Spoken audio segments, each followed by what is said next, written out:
Chef Garth Blackburn. Mr. Chef Garth Blackburn. Mr. Chef. That's your new nickname. That is my new nickname. I'll go with it. Chef Garth Blackburn. So we are so excited to be with you today. We're going to be bringing you a wonderful recipe that you're hopefully going to want to make at home. And we're going to introduce you to a wonderful Texas-based company that's got some good meats. And what else are we going to do? Doing the steak. We're doing the Texas potatoes, a new spin on a little miniature baked potato, all Texas sourced product. As you know, I'm such a big fan. And then the season right now is Texas peaches. So I think that goes great with a really full flavored cut of meat. So we're gonna do a Texas peach sauce. It's a little bit sweet, a little bit spicy, and put that all together on the plate. That's right, summertime in Texas. So we're gonna get cooking and we'll be right back.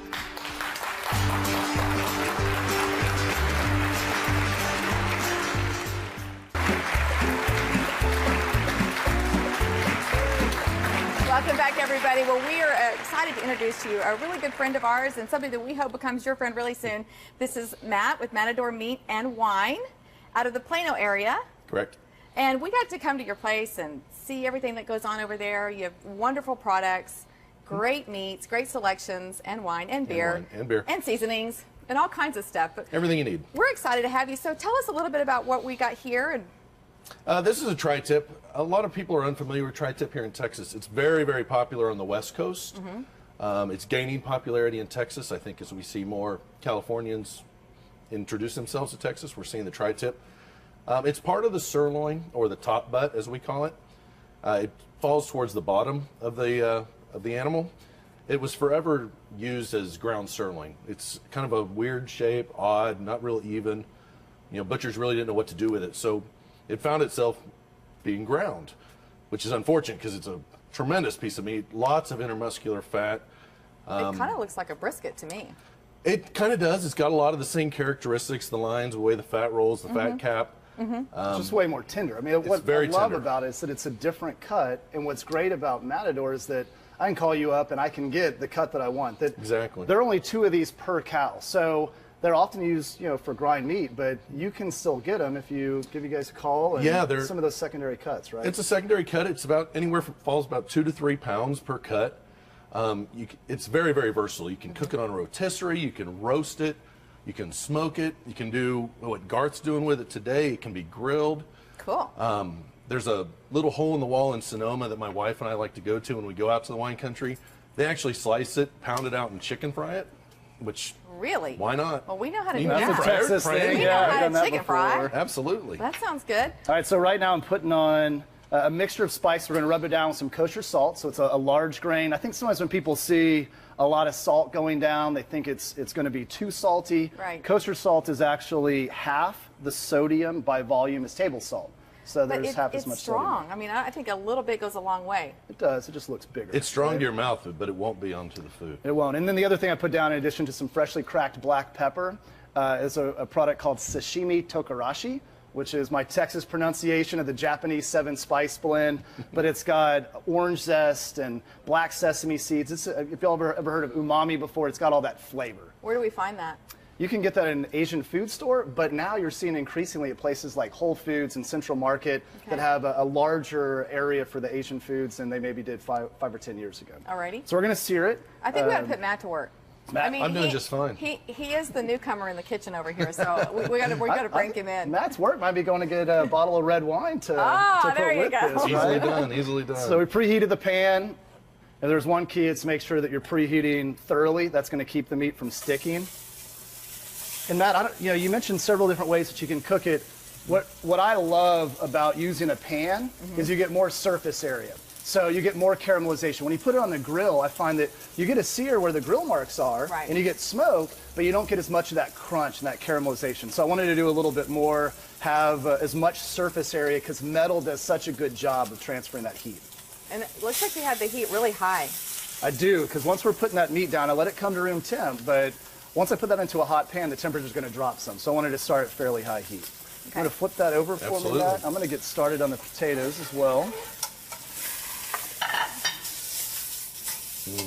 All right, so you're just beautiful really getting it- caramelization. Yeah, you're just really getting it nice and brown. And we put the fat side down first, so that's the part we want to get as crisp as possible. And when we cook it, even if you don't eat it with the fat on there, that's really going to put moisture all the way through the So meat. you want the fat side up when you cook do. it. So let it slowly kind of bake down Yeah. and really get into the meat. You'll also find that the fat, if you do choose to eat it when you're done, because of all that kosher salt, will take a sweeter characteristic rather than a salty is. Huh.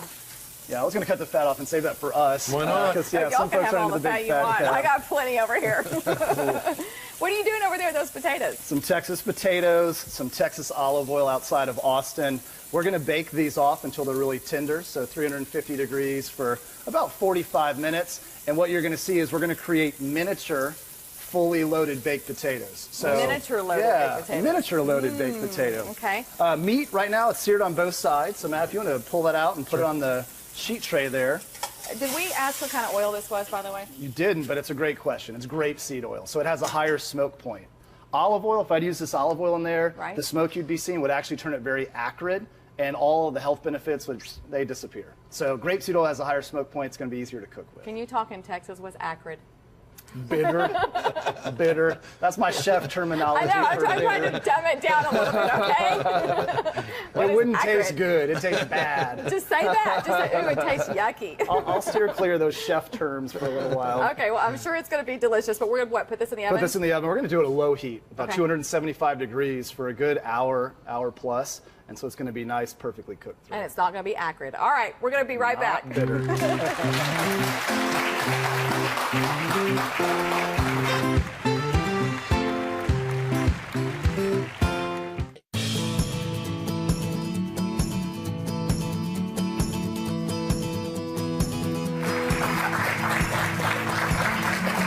All right, welcome back to the kitchen. I'm with Matt with Matador Meat and Wine. And of course, Chef Garth has got the meat in the oven and the taters in the oven. Taters are in the oven. And now we're going to make something special to go in those taters. We are. This is going to be the sauce that's going to go with the meat. Texas peaches in season, delicious Yeah. right now. So I'm going to put a little X in the top. This is going to help us peel them. We'll just drop them into some boiling water. Why? That's going to loosen up that skin. So then all you'll have to do is just rub it right off. And if the peach isn't ripe, the skin isn't going to come off that way. So you want to make sure the peaches are nice and ripe. And if that's the case, just cut around the outside of I the didn't skin. know That's that. option So number how two. long will they sit in that water? For about a minute. And then I've got some ice water so they don't cook through. I really want to keep them pretty crisp, tender. I want to have a sauce that has a little bit of body to it. So if you'll pour, keep that away from Amy. If you'll pour some of that here into Sure. the pan. About how much? That's About half a cup. Half a cup's going to be enough to serve about 4 folks. Wow. This is tamari, which is a kind of alternative soy sauce. Texas, it would be gluten-free soy sauce. I was going to say, as opposed to tomorrow. So it's not tomorrow. Sorry, It's tamari. today's tamari. That's kind of like a Texas, what's this here sauce, Worcestershire. It's like a steak sauce. What is that you just put in there? It's like a Texas, No, like, this. it's like a Texas, like, what's this here, Worcestershire sort of gotcha. sauce. try to keep up. I was, I was still and back on the tamari.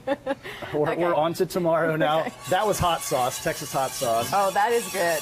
And that's actually going to thicken it. So this is a quick sauce. I mean, if you want something that's easy to make, Yeah. really ready in less than, say, 5 minutes, all we had to do was cook the alcohol out of the sauce. This is totally something that you don't, I mean, we just poured a little bit in. As long as there's no residual alcohol, the sauce is pretty much done. All we're going to do at the end is add a little bit of butter to it. Wow. That is a great little tip on those peaches. Dunking the peaches in there. So you got to have that Matt, ice you wanna help bath so me, that your hands sure don't can. Peel these? burn. So you just rub your finger along the top and it peels right off. Pretty cool, huh? Isn't that cool? Garth, you're full of great tips. So then we're just going to cut it. I really only needed one for the amount that we're doing.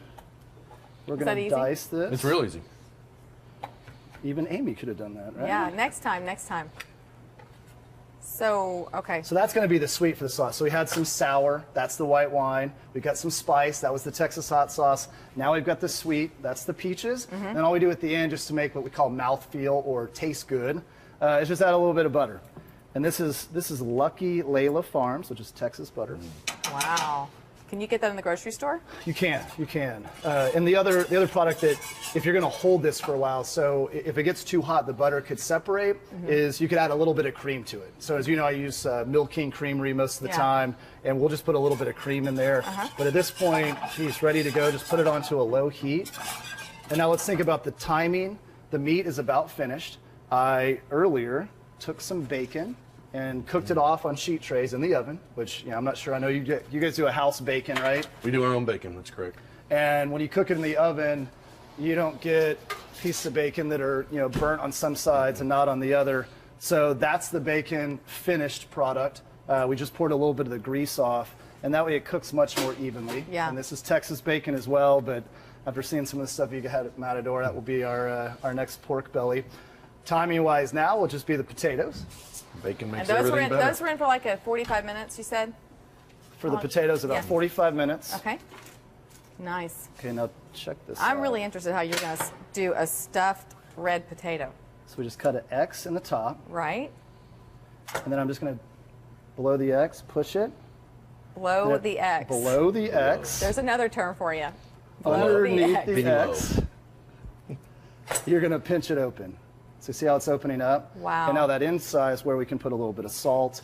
I'm using some of Paul Lambert's goat cheese, so the mozzarella company. Pretty. Wow. We'll put a little bit. Do you bit. cook like this every night at home? I'm just wondering. This is so easy to do because I can do that now. Put this even in the refrigerator and then let it come to room temp, toss it back in the oven for the cheese to melt, maybe 15 minutes before ready to serve, and there's no cleanup, nothing last minute. Awesome. This will just go back onto the sheet tray. And like I said, now we're done timing-wise. All we're going to have to do is pull out the beef and slice it. Awesome. Well, speaking of timing, we're going to go to commercial break. Sounds and then we're good. going to come back and make some more food. Does that sound good? Okay, we'll be right back.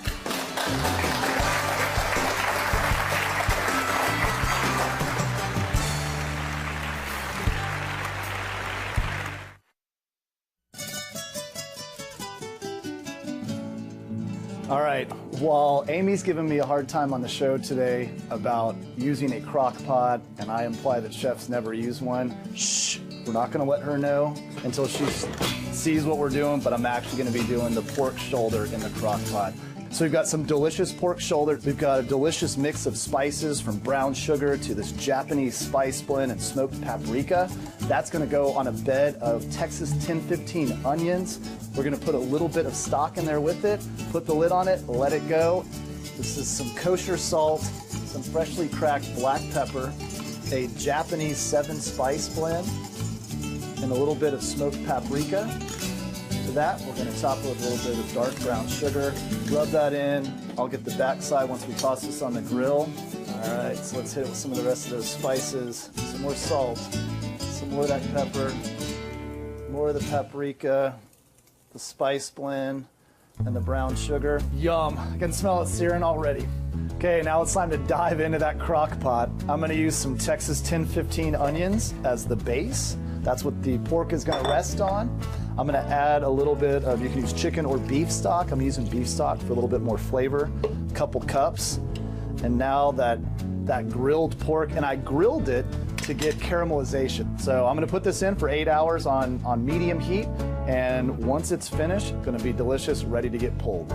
Super simple Thai barbecue sauce, fire roasted tomatoes, a little bit of sweet and spicy Thai chili garlic sauce that's available at all your grocery stores, some apple cider vinegar, a little bit of heat with some sriracha and some tamari, or you could use soy sauce instead. We're just gonna stir this up. All right, it smells delicious in here. All those sugars are caramelized. That pork is just falling apart. Oh my goodness. So I'm just gonna take a few chunks off. We can shred that. I don't mind big chunks. You can shred it smaller if you like, but I kind of like biting into a big chunk of that pork. We're gonna mix this around. And now I'm gonna assemble my little sliders. Amy is kind of right. Cooking in that crock pot sure does make it easy. So I'm excited about what we're doing for the rest of the meal and the plate up and the wine that goes with it. Oh my gosh, sounds so good. And it smells delicious. And so you've got all this stuff almost ready. I mean, hurry it up already. I'm ready to eat. hurry up and wait, though, is the best approach, I Exactly. think, when it comes to entertaining, right? I mean, That's the true. ability to have cooked the meat, Yep. I'm letting it rest for about 20 minutes on the countertop. So we Okay. cooked it at 300. So it'd be cooked really evenly through. If you cook at a really high temperature, you're going to see that the center might be medium rare, but the outside's going to be more done. So we did a low temp, 300 or even less, and then we let it rest. Okay. So it's been Take a resting. little nap. Took a It's all little done. nap. And this is the time where normally we'd be drinking wine, having a good time, because what's happened is the sauce is done. I'm just keeping it warm. Yeah. The potatoes, ready to pull those out of the oven. Yeah, I can't wait to see how those turned out. That was so cool how you did that. And if you remember, Ooh, we can look at there. pre-assemble them, put them Yeah. in the refrigerator, fire them up for about 10 or 15 minutes. Could I do that the day before? Absolutely. And then, yeah, I like that. Yeah, potatoes are they're resilient, right? I mean, they hold up very well. So the plate up is just going to be, Really cool. we'll do 3. Everything looks better in odd numbers when it comes to food. I don't know if y'all have noticed that before. Really? I didn't know Yeah. that.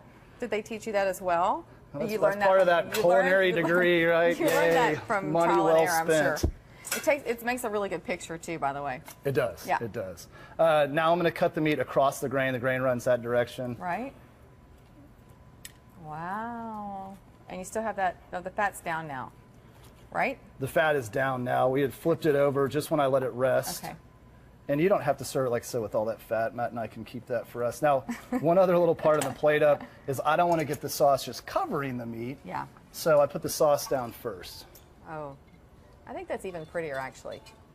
So now it's separate on the plate. Wow. Now we'll just Yum. line these up. That's 4 pieces. I told you always an odd number. So we'll do a 5th. Get it right, Garth. Get it right. Nice. Oh my gosh. Is that pretty, y'all? And Can then you some see? Texas pea shoots for a little garnish on the top there. And that is a delicious Texas Aw, plate. you deserve a big hand, Garth. That thank looks you. so good. And truly, this is something you could do at home, is it not? my We just gosh, seared the yeah. beef. That was quick and simple Yeah. in the oven. Potatoes you can do ahead of time, pre-assemble, do them the day before. Sauce you could do up to an hour beforehand. Mm-hmm. Like I said, if you're gonna do it for longer, add a little bit of cream to it so that it doesn't separate out. But by and large, there's nothing last minute. So really nice. you can, I don't know Really what happened to nice. your bottle of wine, but you could definitely yeah. have been Back working to on that that. all the way through and not worry about anything getting overcooked. Awesome, awesome. Thank you so much. We're gonna take a bite here in just a second as soon as we get a pretty picture, and maybe we'll share with everybody here because I'm sure everybody. Yeah, see. And I'm waiting for my bottle of red wine that Mike picked out because that's going to go great with that meat. But I know you've already been working on that one from the bottle. God, you so- made me sound like a lush. Okay, we'll be right back.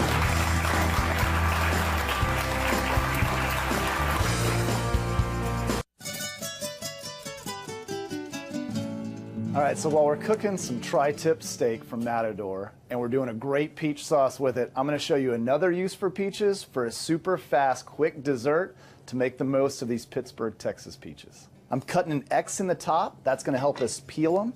Now I'm going to go to the finished product. These are the peeled Texas peaches. Now they're ready to sear. You could do that several hours or even the day before you're cooking them. I'm starting with some really great, slightly tangy, plain Greek yogurt. Going along with the good for you is going to be the local honey that's good for your allergies. So I'm going to go ahead and use a little bit of vanilla extract and some almond extract. We just won't tell Amy. So we're going to do some blueberries, delicious Texas blueberries, some local mint. We'll do a sprig and a little chiffonade or a little thin cut on it, and then some toasted Sugarland pecans sprinkled on the top.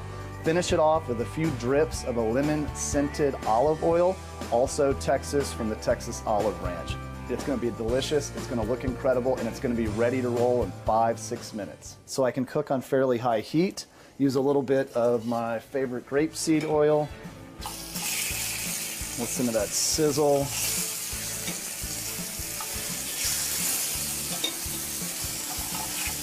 This really only needs about 15 seconds. Got a golden, delicious sear. All those sugars are starting to caramelize. Now we're going to put it all together, make a quick sauce, and you've got a dessert ready in just a few minutes. Okay, now we're going to make this super fast, easy Greek yogurt sauce.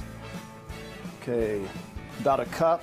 I'm going to use a couple of tablespoons of Texas honey, about 1/8 of a teaspoon of vanilla, and 1/8 of a teaspoon of almond extract. And now to adjust the thickness, and a little bit of Milk King's 1% milk. And we're going to whisk it until it's nice and smooth. That's simple. This is that Greek yogurt sauce. We'll do a little schmear on the plate. That's a precise culinary term.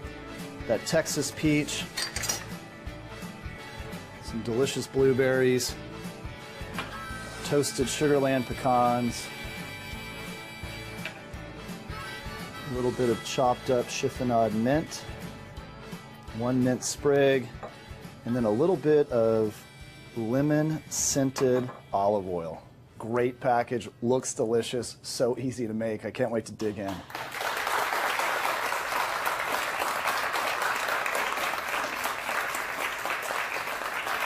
All right, everyone. Well, we're really excited to see how this finished product turned out, and we're going to actually get a nibble here before this shows. Okay, we'll save it for after camera so we don't look like fools. But well, I don't know. What actually do we call this? You know, I like the very descriptive titles. So this Garth is going to likes really be long titles that you won't remember, but maybe 3 words. Go ahead. That's why I have all the keywords for y'all to look up on the website.